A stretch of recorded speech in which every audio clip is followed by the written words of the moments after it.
That's Michael Severe. I'm Ravi Lulla. We are joined now by Michael Bruntz of Husker 24/7. Bruntz, what's going on, man? Not much. How you guys doing? Oh, we're doing good. Michael Bruntz, top 1% smartest journalist in Nebraska. Oh, look at that, Bruntz. That's what I give him. That's what I think. Top 1%. Congratulations. Yeah. Wow. I was, when Shane said you were sitting in for Damon today, Michael, I got kind of excited, but you're pumping me up. I like that. I need that this early in the morning. I always tell you, the only reason is because maybe at some point when you guys make a trip back overseas, and maybe we could go with you. That's what my thing was. I just want to go. He's just trying to travel with you? I'm just trying to travel with him. I have his wife speaks multiple languages. I'm like, let's go and eat some food. Let's get some street food. Yeah. Let's go.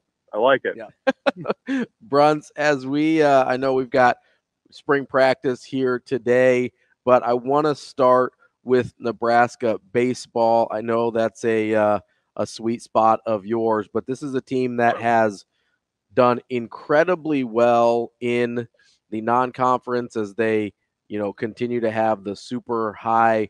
I don't know is it RPI in baseball still? Is that we're still going on RPI, right? It is. It's old school. It's still RPI. Warren Nolan rankings. That's what I go by. They're 17-5. They keep winning. They're having a great start to the season. What are your concerns as they start on Friday with their Big Ten schedule? Because some of those metrics are going to be pretty unfavorable to them as they get into the heart of the Big Ten. Yeah, I mean, it's unfortunate, but for Nebraska, just by virtue of playing baseball, their RPI is going to go down. Yeah, that's life in the Big Ten, and it's it kind of is what it is at this point. I mean, Nebraska, all they can control is their non-conference schedule, and they scheduled aggressively. They won the games, which that's been kind of the missing piece the last few years or last decade or so. Is they just have not gotten off the strong starts since they've been in the Big Ten. And this team, to their credit, they have. And that's kind of all you can do. And I think, the one thing that will help them, and it's unfortunate that it was as cold as it was this past week, because that K-State game would have been nice. Yeah, K-State was going to be really important. They've got Kansas on the schedule still. They've got Creighton coming up. Creighton's RPI is pretty nice right now, so that'll help. But I mean, it's you play 2 games against New Mexico State, and your strength of schedule goes from top 10 down into the mid-20s just by playing that game. So it's tough, and really all you can do as a team in the North is just keep winning. And I think this team is built to do that. So we'll see if they can do that once they get into the Big Ten.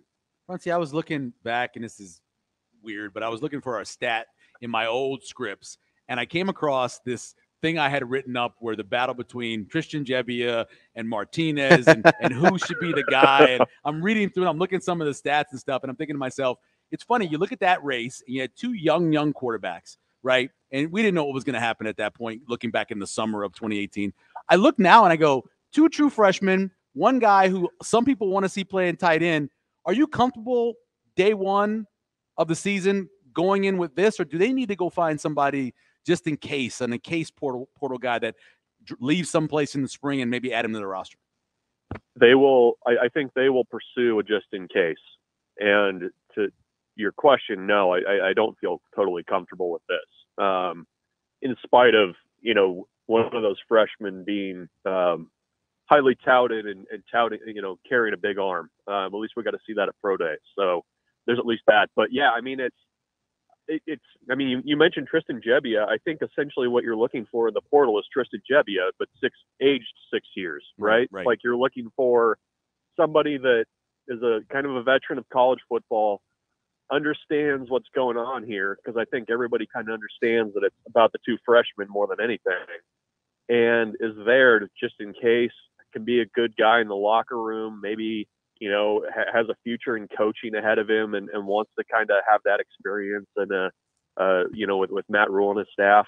I think those types of guys are out there. And I think that, when you kind of start talking about the spring transfer portal period, guys start looking around and it gets, the options are getting a little bit more scarce. If guys want to move, you kind of got to, you got to take the opportunities when they come. So I think there's going to be somebody out there like that. I don't know who that is right now, but I think that's kind of what's lacking right now, Michael. You're right. In the quarterback room is you just need somebody that's been around, that's played a little bit, who can kind of fit in pretty seamlessly. And I think that's what they're going to try to pursue.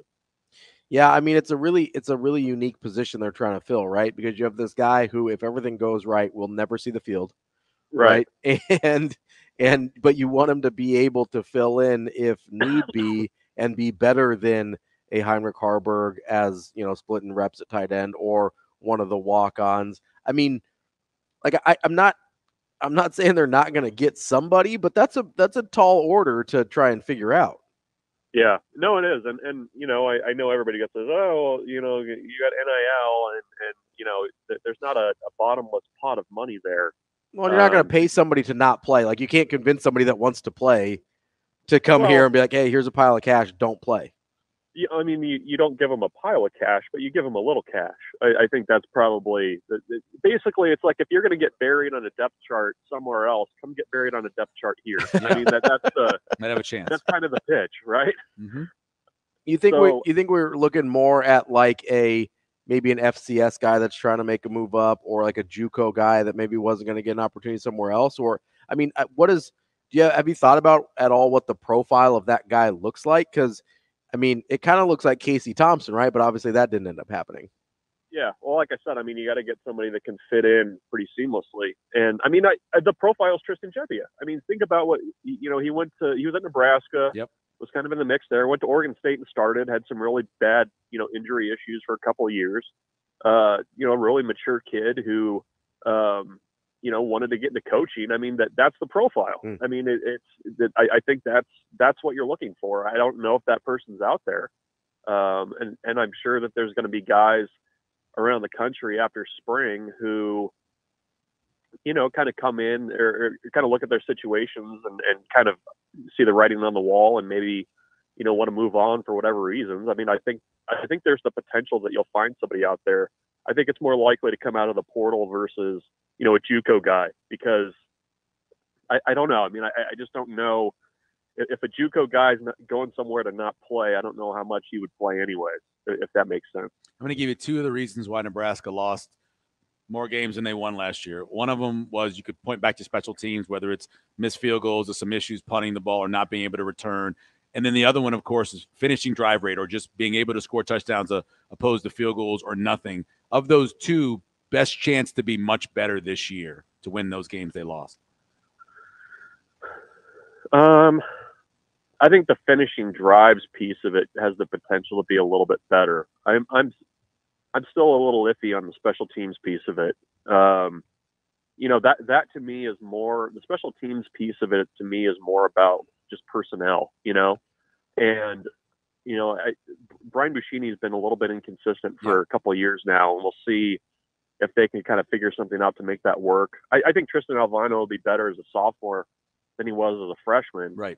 But I mean, the field position issues with Nebraska, I mean, they feel like they're almost kind of baked in right now. And, you got to kind of find a way to figure that out. But I think that, if you've got a little bit better running game, I think if you get a little bit more creative in the red zone, and I think they've added guys out of the portal that can help you in those situations. I mean, they didn't have a Jamal Banks on their roster last year that you could just throw a ball to and he'd try to make a contested catch.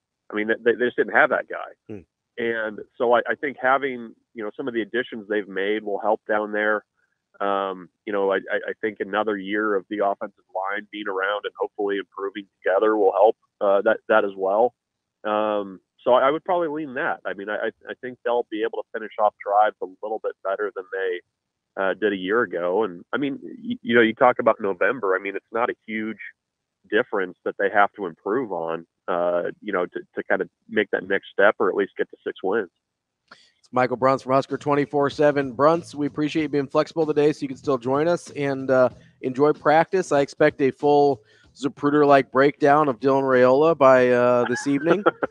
And we already did a little bit of that with Pro Day, so we'll get a little bit of that today. I love it. Bruntz, we'll talk to you again soon. Thanks, Bruntz. Thanks, Ed.